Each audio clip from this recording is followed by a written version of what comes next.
খ অংশে বলা হয়েছে লাভ লোকসান আবন্টন হিসাব প্রস্তুত করে মুনাফা বন্টন দেখাও। অর্থাৎ লাভ লোকসান আবন্টন হিসাব প্রস্তুত করার মূল উদ্দেশ্যই হচ্ছে মুনাফার বন্টন দেখানো। এটি বলা না থাকলেও আমাদের এটি করতেই হয়। এখন এই লাভ লোকসান আবন্টন হিসাব প্রস্তুত করার জন্য আমরা এখানে নির্ধারিত ছকটি অঙ্কন করেছি এবং অংশীদার তিনজনের নাম অবশ্যই কিন্তু অঙ্কে উল্লেখ করতে হবে। এখানে দেখো রাম, শ্যাম ও যদু লাভ লোকসান আবন্টন হিসাব যেটা আমরা প্রস্তুত করব এবং এই তারিখটি সবসময় লক্ষ্য রাখতে হবে। এই তারিখটি সবসময় অঙ্কের যে তারিখটি দেয়া থাকবে এখানে বলা আছে অঙ্কে 2024 সালের 31 ডিসেম্বর তারিখে সমাপ্ত বছরের জন্য ব্যবসায় লাভ। এখানে দেখো তারিখটি এভাবে এ ভাষা প্রয়োগ করে লিখতে হবে যে 2024 সালের 31 ডিসেম্বর তারিখে সমাপ্ত বছরের জন্য। এই কথাটি আমরা এখানে লিখে দিয়েছি, এটি লেখার নিয়ম। এই লাভ লোকসান আবন্টন হিসাব প্রস্তুত করার জন্য সবসময় মনে রাখবে আমরা ক্রেডিট পার্শ্ব দ্বারা যদি অঙ্কটা শুরু করি, এই ক্রেডিট পার্শ্ব দ্বারা শুরু করলে একটু সুবিধা হয়। এখানে আমি ক্রেডিট পার্শ্ব দ্বারা শুরু করেছি। এই ক্রেডিট পার্শ্বে প্রথম যে বিষয়টি নিয়ে আসব, প্রথম হচ্ছে এই অঙ্কে অবশ্যই একটা লাভের পরিমাণ এবং এই লাভটি অবশ্যই অঙ্কের শেষ অংশে অর্থাৎ শেষের লাইনেই বলা থাকে। অঙ্কে যে লাভটি দেয়া থাকবে এই লাভটি আমরা বিশদ আয় বিবরণী লিখে লিট লাভ। বিশদ আয় বিবরণী কথাটা কেন লেখা হলো, কারণ এই লাভের পরিমাণ আমরা সবসময় বিশদ আয় বিবরণী হিসাব প্রস্তুত করেই পাই। সেই জন্য এই লাভটা আমরা এখানে দেখাবো। আমাদের লাভের পরিমাণ আছে 44,500 টাকা। ক্রেডিট পাশে প্রথম শুরু করব এবং ক্রেডিট পাশে এটাই দেখাতে হবে। এরপর ক্রেডিট পাশে শুধুমাত্র দুটো বিষয় নিয়ে আসবো। প্রথমটি নিয়ে আসবো সেটি হচ্ছে উত্তোলনের সুদের পরিমাণ। এবং এই উত্তোলনের সুদের পরিমাণ নিয়ে আসার জন্য যেহেতু আমরা এটিকে কি করতেছি, এটি হচ্ছে আমরা করতেছি খতিয়ান এবং এটি কিসের খতিয়ান, এটি লাভ লোকসান আবন্টনের খতিয়ান করতেছি। এজন্য আমরা লিখে দেব অংশীদারদের মূলধন হিসাব, কারণ অংশীদারদের মূলধন হিসাব থেকেই লাভ লোকসান আবন্টন হিসাব প্রস্তুত করা হয়। সুতরাং অংশীদারদের মূলধন হিসাব লেখার পর আমরা কি দেব, ক্রেডিট পাশে প্রথমে নিট লাভ দেব, এরপরে কি দেব, এরপরে দেব হচ্ছে উত্তোলনের সুদের পরিমাণ। উত্তোলনের সুদ লিখবো, উত্তোলনের সুদ এবং তিনজনের নাম লিখবো। আমরা যে কয়জন অংশীদার থাকবে সেই তিনজন অংশীদারের আমরা এখানে নাম লিখে দিছি। দেখো প্রথমে লিখছি অংশীদারদের মূলধন হিসাব, উত্তোলনের সুদ, এরপর হচ্ছে কার কত টাকা উত্তোলনের সুদ। আমরা কিন্তু উত্তোলনের সুদ ক অংশে বের করেছি। রামের হচ্ছে 275 টাকা, যেহেতু প্রত্যেকেরই সমান ছিল সুতরাং এরও শ্যামেরও 275 টাকা এবং যদুরও হচ্ছে 275 টাকা। এই 275 টাকা এটি কি করব, এটিকে আমরা এখন এটি অবশ্যই আমরা এখানে যোগ করে দিয়ে এখানে আমরা মোট টাকার কলামে নিয়ে আসবো যে তিনজনের উত্তোলনের সুদের পরিমাণ ছিল আমাদের অঙ্কে 825 টাকা। তাহলে ক্রেডিট পাশে প্রথমে নিট লাভ দেখালাম, এরপরে দেখিয়েছি আমরা অংশীদারদের মূল উত্তোলনের সুদ, এরপরে দেখাতে হবে আর একটা কথা, যদি অঙ্কের মধ্যে পণ্য উত্তোলন থাকে তাহলে সেটি এখানে দেখাতে হবে। দেখো এখানে পণ্য উত্তোলন বলে একটি কথা আছে, যেমন এছাড়া যদু ব্যবসা হতে 1500 টাকা মূল্যের পণ্য উত্তোলন করে যা হিসাবভুক্ত হয়নি। তাহলে উত্তোলনের সুদ এবং পণ্য উত্তোলন শুধুমাত্র ক্রেডিট পাশে আসবে। এখানে যেহেতু একজন উত্তোলন করেছে সুতরাং অংশীদারদের মূলধন হিসাব না লিখে আমাদের লিখতে হবে কি, যদুর মূলধন হিসাব। যদুর মূলধন হিসাব লিখবো আমরা। যদুর মূলধন হিসাব লিখে কি লিখবো, পণ্য উত্তোলন। আমরা লিখবো পণ্য উত্তোলন। তাহলে পণ্য উত্তোলন লিখে দিলাম। পণ্য উত্তোলন কত টাকা করছে যদু, দেখো এখানে পণ্য উত্তোলন করছে 1500 টাকা। এই পণ্য উত্তোলন, এখন এইটি ছিল আমাদের ক্রেডিট পাশের কাজ। এই তিনটি মূলত হয় প্রায় সব অঙ্কে, যদি বলা থাকে তাহলে সচরাচর এই তিনটি কাজই সবসময় হয়ে থাকে। এরপরে আসবো আমরা ডেবিট পাশে।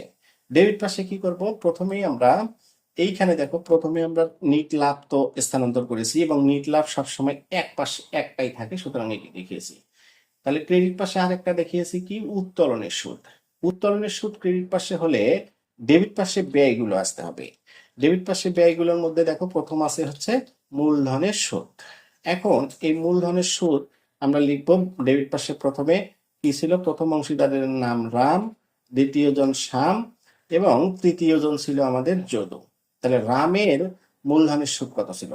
দেখো এখানে রামের মূলধনের সুদ ছিল 4,500 টাকা, শ্যামের মূলধনের সুদ ছিল কত 3,500 টাকা, এবং যদুর মূলধনের সুদ ছিল আমাদের কত টাকা 2,500 টাকা। এই তিনটি টাকা কি করব, এই তিনটে টাকা যোগ করে আমরা এখন এই টাকার কলামে নিয়ে আসবো। তিনটে টাকা যোগ করলে আমাদের টাকার পরিমাণ হবে 11,000 টাকা। তাহলে প্রথমে দিব আমরা ডেবিট পাশে মূলধনের সুদ। এরপরে দেখো, এরপরে বলছে আরো কোনো ব্যয় আছে কিনা। এখানে আরো কোনো ব্যয় আছে কিনা সেটা দেখার জন্য আমরা আরেকবার অঙ্কটি দেখি।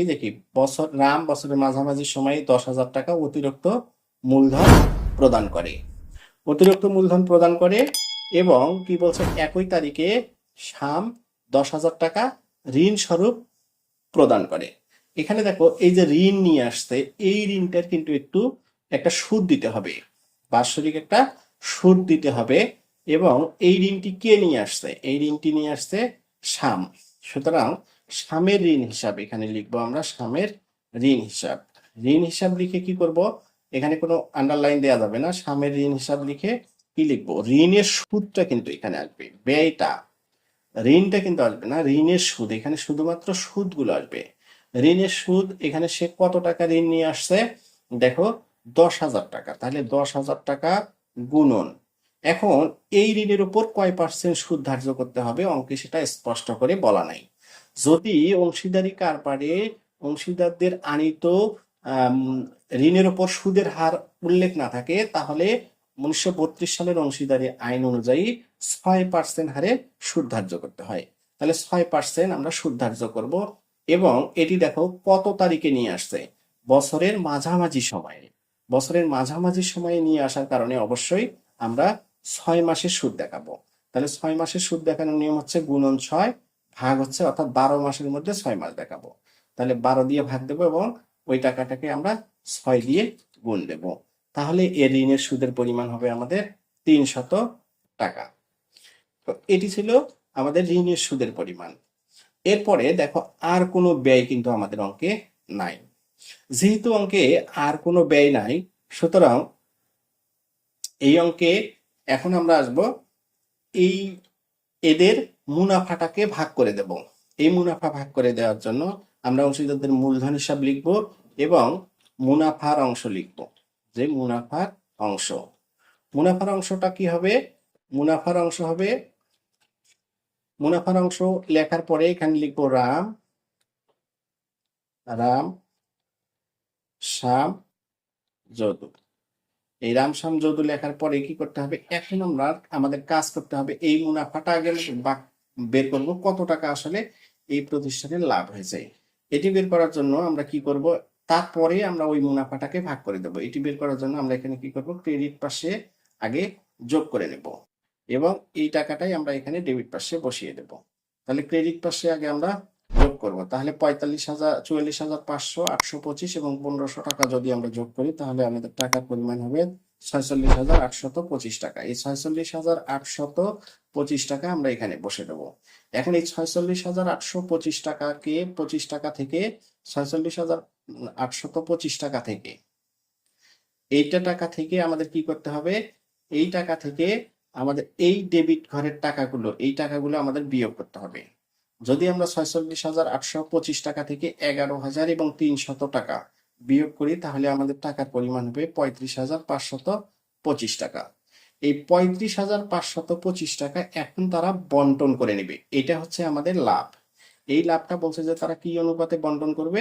এখন এই যে মুনাফা বন্টনের অনুপাতটা এখানে দেওয়া আছে 2:2:1। তাহলে রাম কতটুকু পাবে, দেখো এখানে রাম পাবে 35,525 টাকা।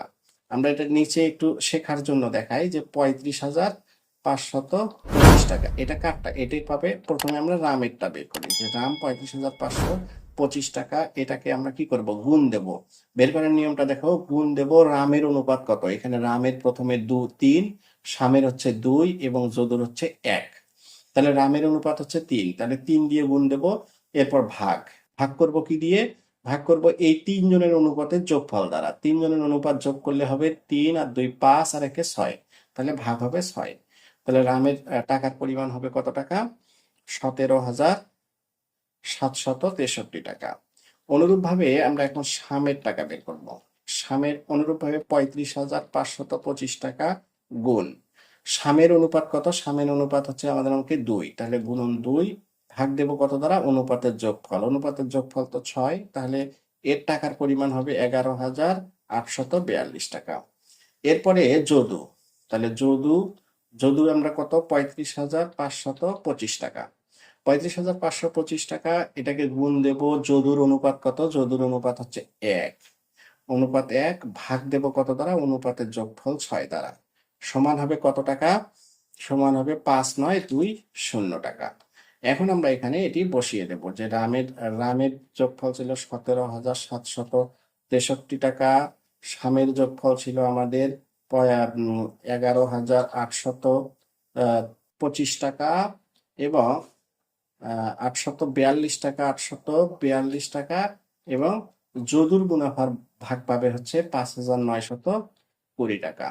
তাহলে এই টাকাটা আমরা কি করব? এই টাকাটা এখন আমরা এখানে ক্লোজ করে দিলাম যে এই টাকাটা কি আমরা এই অনুপাত অনুসারে ভাগ করে দিয়েছি।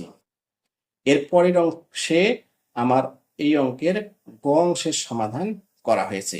এভাবে প্রত্যেকটি অঙ্কের সমাধান নিত্য নতুন ভিডিও আকারে আমি উপস্থাপন করেছি। আমি তোমাদের অনুরোধ করব অবশ্যই তোমরা আমার চ্যানেলটি সাবস্ক্রাইব করে আমাকে একটু উৎসাহ দিবেন। ধন্যবাদ।